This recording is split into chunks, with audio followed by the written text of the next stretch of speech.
Well, super excited. Last night we had our second scrimmage. By NCAA rules, we're only allowed 2 of those, so we knew there was a lot going into last night. Had full use of coach to player, had sideline technology up and running for the second time. We've obviously made some changes because of the rules. All right, we're actually using the game day locker room of old. We're not using the Smith Center at halftime anymore, so we've kind of gotten used to that transition. Did that last spring as well as our first scrimmage, second scrimmage. Really kind of took a different approach to the game last night as far as we kind of had a declared group of ones that really went back and forth during the course of the game, one offense to one defense, one special teams, converted back and forth throughout the first half, involved the second unit with the special teams in the second half so that our coaches could leave the field. So if our one offense was out there going against the defense, that when they came off the field, then those coaches could go to the sideline and work communication, sideline technology with our one offense that just came off, because obviously during the course of a game, everything's one way. So a lot of really good prep work last night, really good execution. Got over 150 plays of really good work.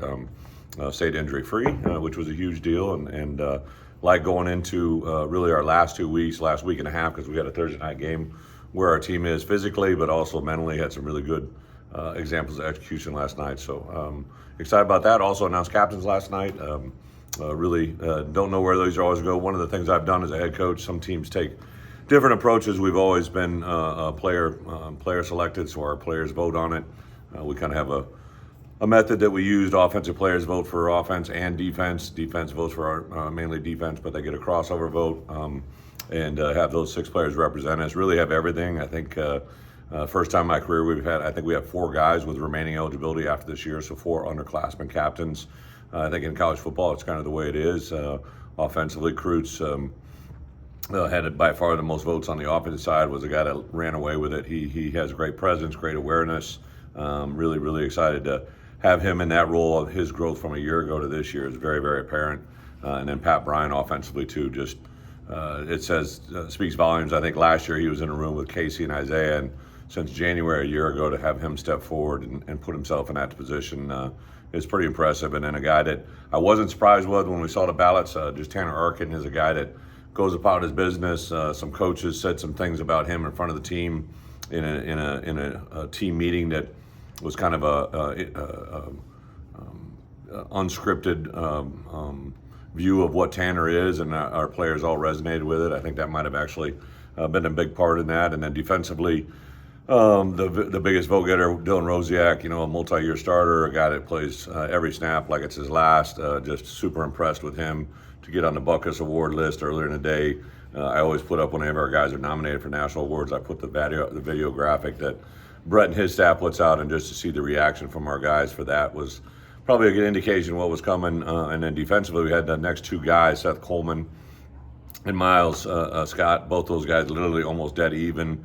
I think 2 different stories, right? Seth Coleman's in his 6th year, a guy who was recruited by the original staff and has transitioned to a really good player for us. And Miles Scott came in as a non-scholarship player on the other side of the ball, has now positioned himself as, in my opinion, one of the better players, not only in our team, but hopefully in his conference, and represents everything good. So excited about the leadership from that group. We also have a leadership council that is a big part of that. And then, I think guys just naturally develop leadership as they go through things. And the good news was also a lot of other votes from other people.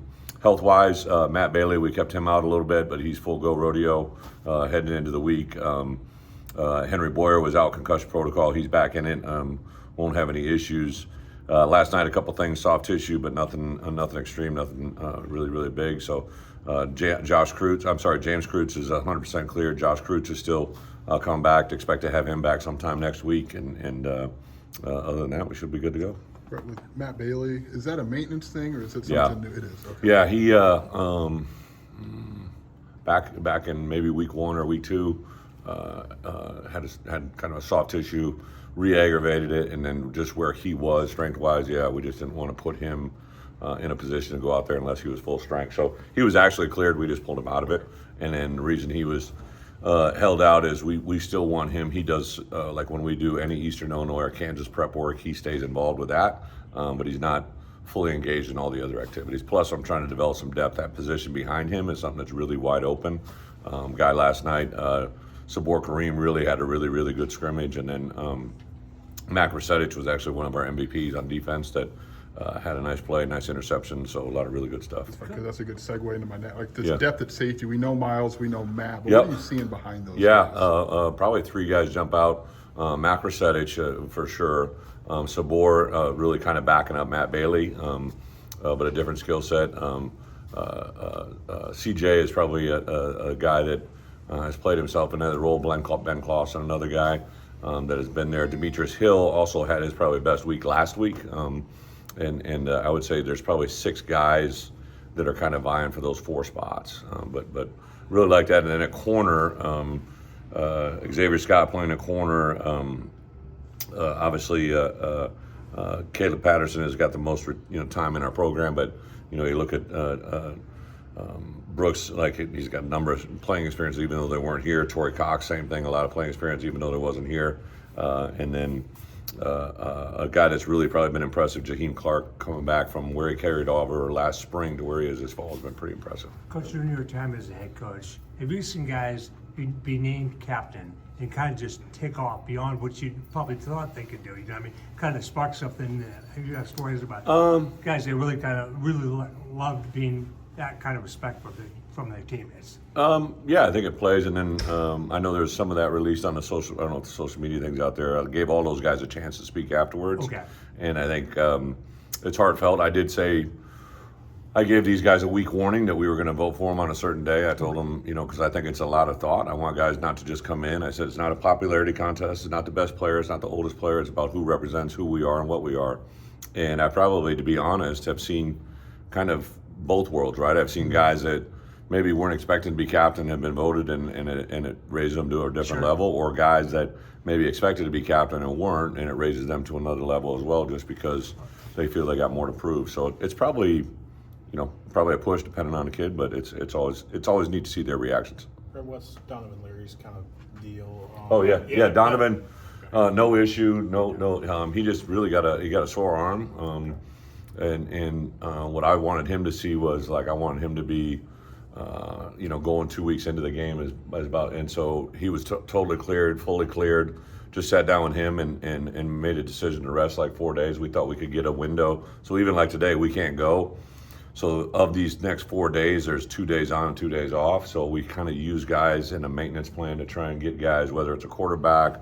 We've done the same thing with D lineman, O lineman. If somebody's got something that's bothering them a little bit, even though they're fully cleared, I think it's important to let those guys recover and get ready for a full season and trying to limp through it. On that note, though, are you happy with what you're seeing out of Kirkland and Trey when they've been able to get some of those reps? Well, Luke had his best performance since I've been here last night. I went, I think he was 21 of 26, if I'm not mistaken, or 21 of 25. Kirkland had his best performance by far in the time that he's been here, really. And he, for the most part, was going against stiffer competition. He was going against our one defense, so he was out there and he did a really nice job of managing the game, handling and understanding where the ball needed to go, avoiding negative plays, everything. Trey Petty was also very impressive last night. So I think those 2 guys in general took a step forward. But again, I've said it before, going back to last spring, I like this QB room. It's the most talent we've ever returned since I've been here as far as across the board. So as long as they keep making steps forward and keep getting better at the things that we ask them to, I think it's all good. Those completions go to pass catchers. How did they look? Well, they didn't go to non-pass catchers. Yeah. What do you mean? Just Did anybody stand out? Oh yeah. Wide receiver, running with Luke and that crew, right? You had obviously PB, Zakari, Kanari, Wilcher, Malik Elzy, Colin Dixon, and Kapka Jones. So we had about 5-6 guys rolling at the wide receiver position, and probably the 2 plays that stood out to me were a long hit to Colin Dixon. Zakari had a nice couple plays. Pat always has a couple in there. Had a couple nice intermediate routes on early downs to a bunch of guys. Tanner Arkin had a nice couple plays. And then our running backs caught the ball extremely well. So I think the big thing for us is to distribute it. It's not just going to go-to guys that people that traditionally get looked at and defended. I think it's now a little bit more broad-based approach. And I'm really excited about that wide receiver room. I've said it before. I think that group continues to grow. How's the kicker competition? How's David looking? What can he take? I say competition. You can correct Yeah, me if I'm David. wrong. And how's he looking from last season? Yeah, David probably in the last, I would say 10 days has been kicking the ball extremely well. Chow has also come in and done very well. Obviously, the A&M transfer, he's a very accurate long hitter. Breezy has been breezy. So as far as the kicking, now we've done very little live kickoff stuff, but they've hit the ball in live team situations, so we can chart that and mark that. But David and Chow especially, those two guys got big legs, very accurate. They've been almost identical in the field goal race, so we got a good battle going on there. And then punter, Hughes been hitting the ball extremely well. But case in point, even like what he mentioned with Donovan, Hughes had a little bit of a sore soft tissue, so I've seen this guy kick a lot of good balls for us, or punt a lot of good balls, so we just kind of backed him off, literally took him out of practice for about a 4-day window and let him recover, and went out and hit the ball extremely well last night.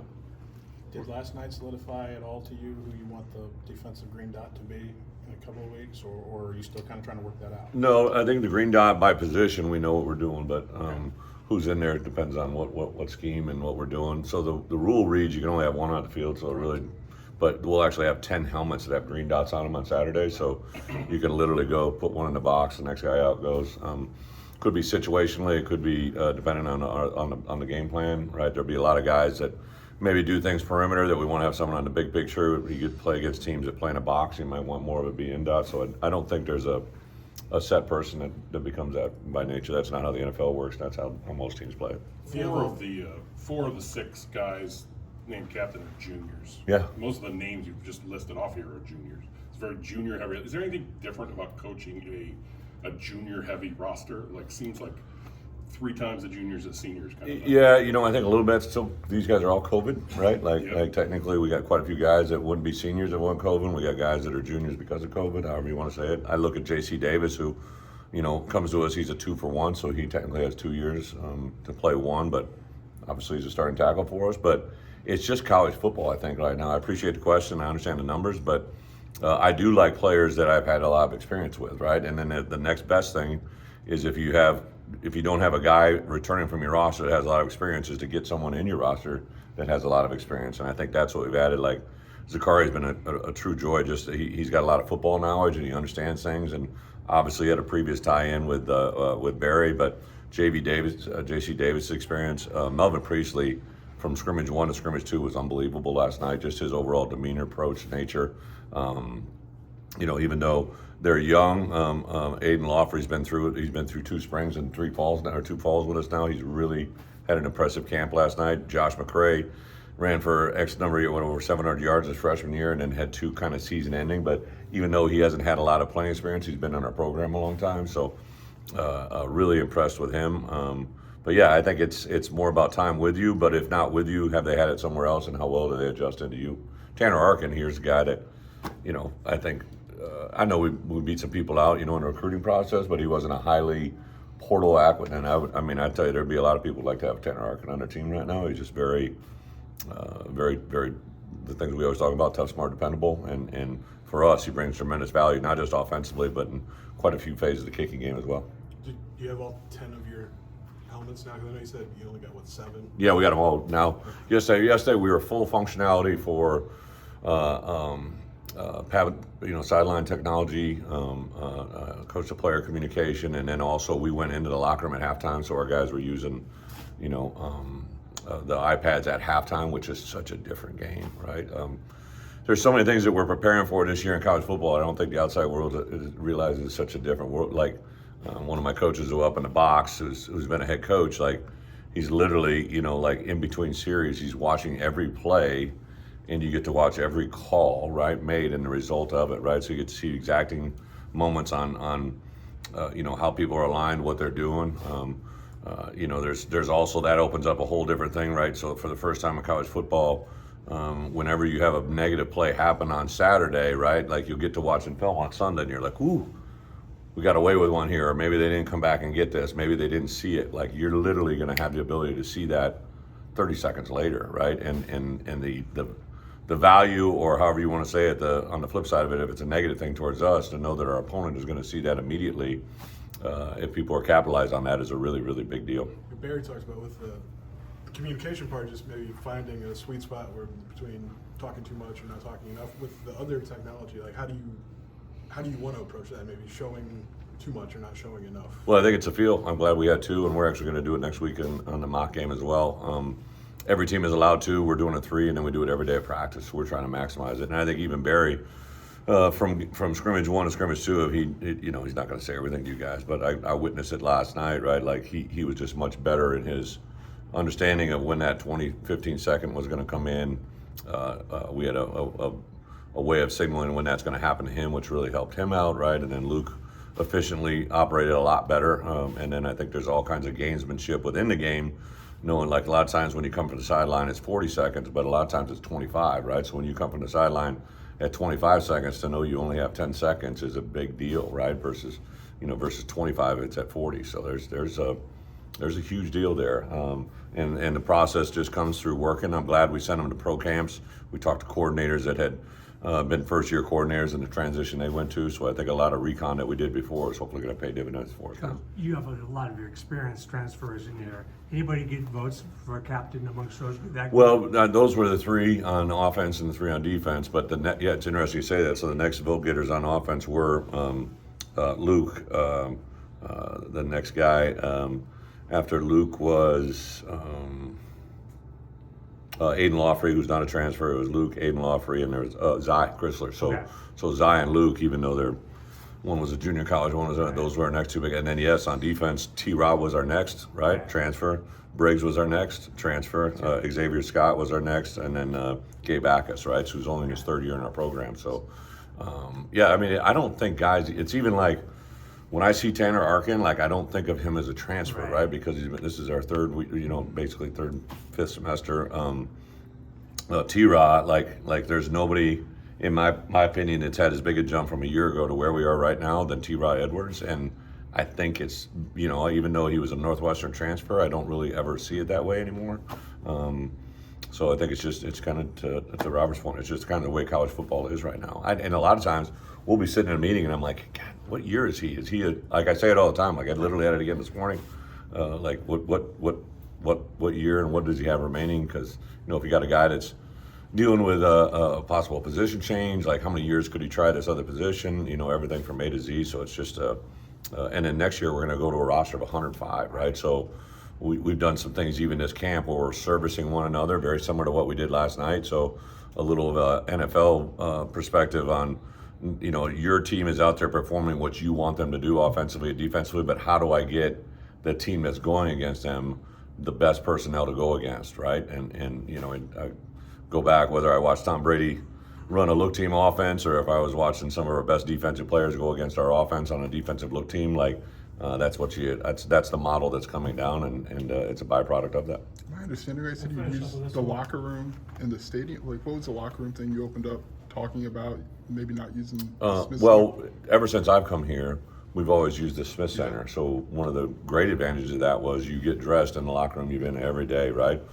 But because sideline technology has changed and you could take it in the locker room, then I made a decision. We're no longer we'll use the Smith Center. So when we come over here on game day, we'll get dropped off right here. We always do a little walk. We'll go in Smith Center, and then whenever, let's say our players are taking the field at an hour out from kickoff, they'll now leave an hour and 10 out. They'll walk to the game day locker room, which I don't know what that is called. It's what they used to use, right? And drop off whatever they want here. They'll go down on the field, and then after pregame, they'll go to that locker room, go through half, and they'll go to that locker room at halftime, and then we'll come back up here. But our player, especially I would say anybody in the 250 club or higher, which includes me, right? Like it's like you don't have all the traffic. We literally, in my opinion, probably had 5 minutes. It's a 20-minute halftime. We probably take 2 to 2.5 minutes coming and going. So it was already then so now it takes literally 45 seconds to get off the field to our locker room. So and now you have that technology and it's smaller, right? We won't have, if we dress 100 players, we would never have 100 in that one. We'll only have the 75 travel. So it's just a lot more efficient way, I think, to use it. And then there's a whole area that our coaches now have for offense, defense. So good news is it's going to be here for all of our home games. Bad news is on the road you don't have near as much luxury as you do have here at home.